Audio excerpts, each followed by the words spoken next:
എന്തിനാണ് എല്ലാവരും ഊട്ടിയിലേക്ക് ഓടുന്നതെന്ന് ഞാൻ പലപ്പോഴും ചിന്തിച്ചിട്ടുണ്ട്.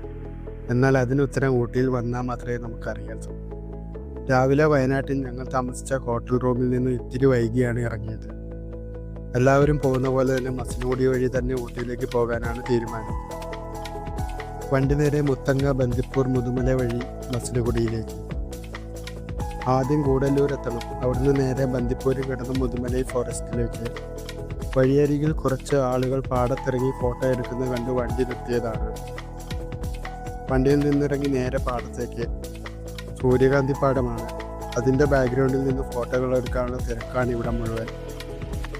സൂര്യകാന്തി പാടത്തിറങ്ങി ഫോട്ടോ എടുക്കാനും മറ്റും ആളൊന്നിന് 10 രൂപ മാത്രമാണ് ചെലവ്. എന്ത് ചെയ്യാൻ, നമ്മൾ മലയാളികൾ അവിടെയും കർഷകരോട് തർക്കിക്കുന്നത് കാണാമായിരുന്നു.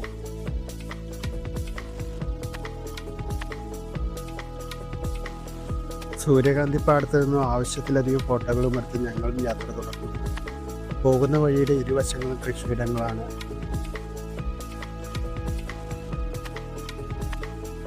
കൃഷിയിടങ്ങൾക്കിടയിലുള്ള ഇത്തരം യാത്രകൾ പ്രത്യേക അനുഭവമാണ് തരിക. കണ്ണെത്താ ദൂരത്തോളം നീണ്ടു നിൽക്കുന്ന കൃഷിപ്പാടങ്ങൾ, അതിന് നടുവിൽ വിശാലമായ റോഡ്. കർണാടകത്തിൻ്റെയും തമിഴ്നാടിൻ്റെയും ഒരു വലിയ ആകർഷണം തന്നെയാണിവ.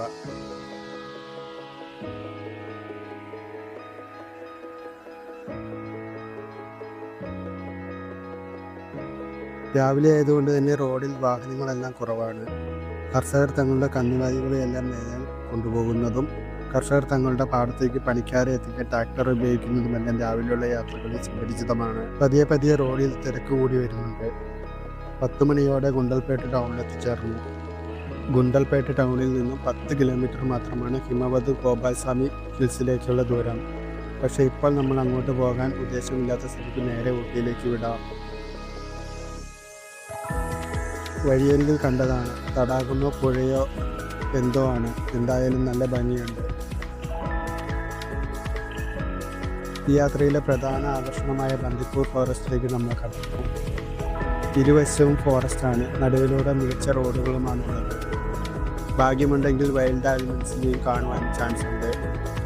ഈ വൈൽഡ് ആനിമൽസിനെ ഒന്നും തന്നെ നിങ്ങൾക്ക് കാണാൻ സാധിച്ചില്ലെങ്കിലും തന്നെ ഈ 3 ഫോറസ്റ്റുകളിലൂടെയുള്ള യാത്ര ഒരു പ്രത്യേക അനുഭവമാണ്. ഈ കാണുന്നത് ബന്ദിപ്പൂർ ഫോറസ്റ്റ് സഫാരി സെൻ്ററാണ്. ഫോറസ്റ്റ് സഫാരി ഇഷ്ടപ്പെടുന്നവർക്ക് ഇവിടെ നിന്ന് ഫോറസ്റ്റ് സഫാരി നടത്താൻ ഇവിടുത്തെ ഗവൺമെൻറ് അവസരം എത്തിയിട്ടുണ്ട്.